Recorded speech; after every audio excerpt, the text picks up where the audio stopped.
Transition elements cause us, well, they're not really grief anymore. It used to be a lot more of a challenge than it is now. Used to have to know a lot of prefixes and suffixes and keep them memorized. And it got to be kind of a hassle. So we have changed it, and now we just worry about knowing Roman numerals, and we don't worry about things like ferric and ferrous, or nicolic and nicholas, and permanganate and manganese, and that kind of stuff.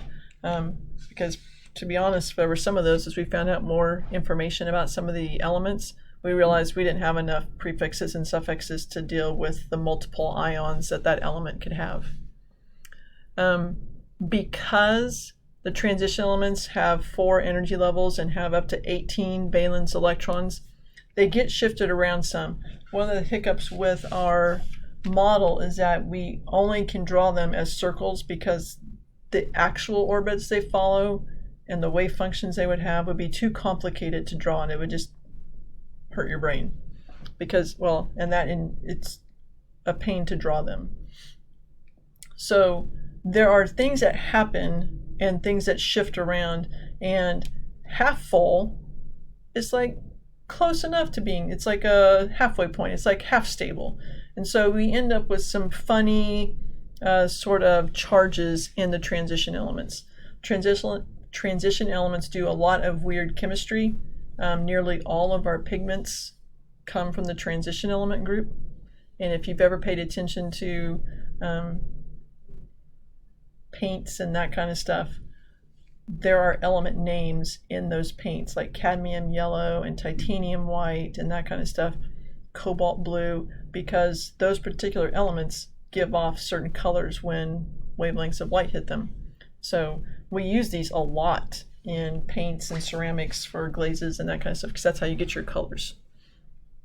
All right, all you need to know about Roman numerals is 1 through 6. That's it. You don't have to know any prefixes or anything like that, but you need to know that the transition elements are in that center section.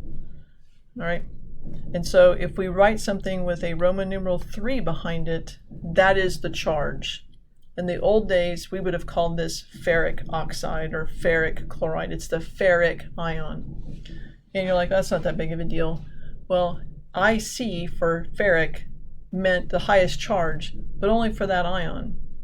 Nickel 2 is the higher charge of the nickel ions, and that would be nicolic, but it was a +2. And so you could see that the suffix had nothing to do with what the charge was. It was just the highest charge of that element. And so some elements, the highest charge is 6, and other elements it's a 2, and other elements it's a 3. And so you can see that got to be painful in a hurry. So if you just see iron Roman numeral 3, that tells you it is the iron ion with a +3 charge. That's all you need to know, so that you can write a formula. Nickel with the Roman numeral 2 has a +2. This, folks, is a 6. Chromium 6. This is bad for you. It causes cancer. Okay, silver with the Roman numeral 1. Make sure you write your A with a pointy top. +1. Mercury, +2.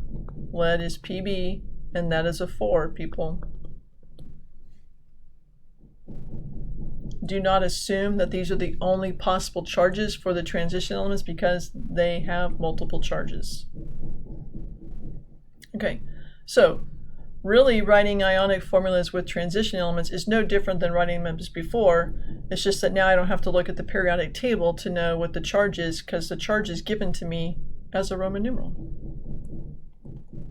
So I know that's a +1. I know that's a -1.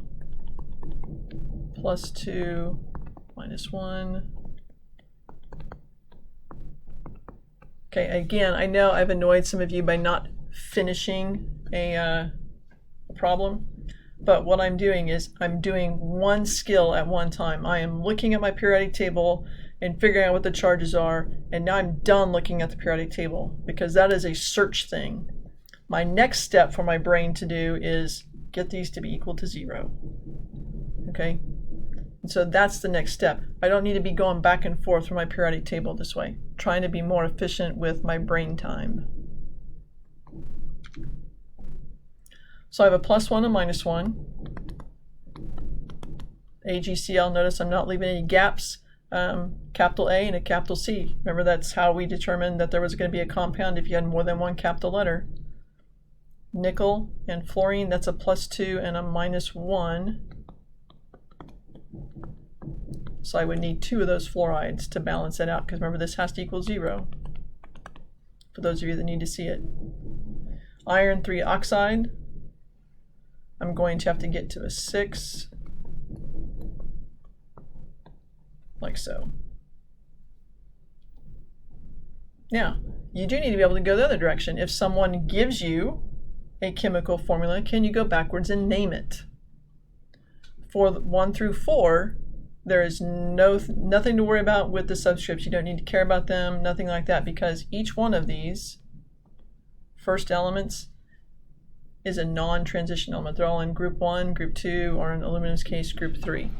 So all you have to do is write down what symbol is. Remember that the positive ion name does not change.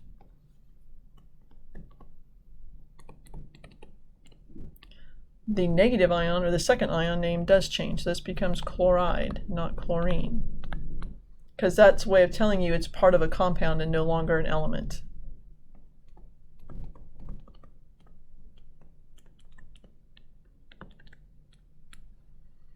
So again, I'm just writing down what the symbols are. The subscripts don't have any bearing on how you name it.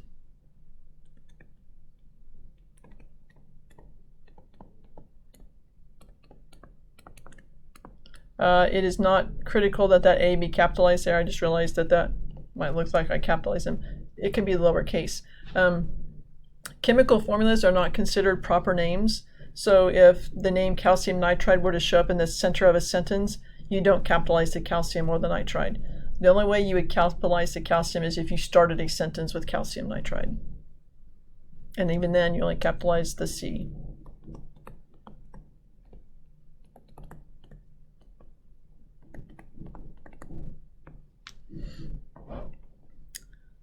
Those are the easy ones. There's an extra step or 2, depending on how you want to think about it, for these. These are the transition element ones. What I would suggest you do is you break it up into 2 steps until you get better at it, and then you just kind of do it all in one big step, because your brain, you've made all the connections and you can do this. Identify what the first element is, and then leave a parentheses and write the second element. Don't worry about filling in the parentheses yet.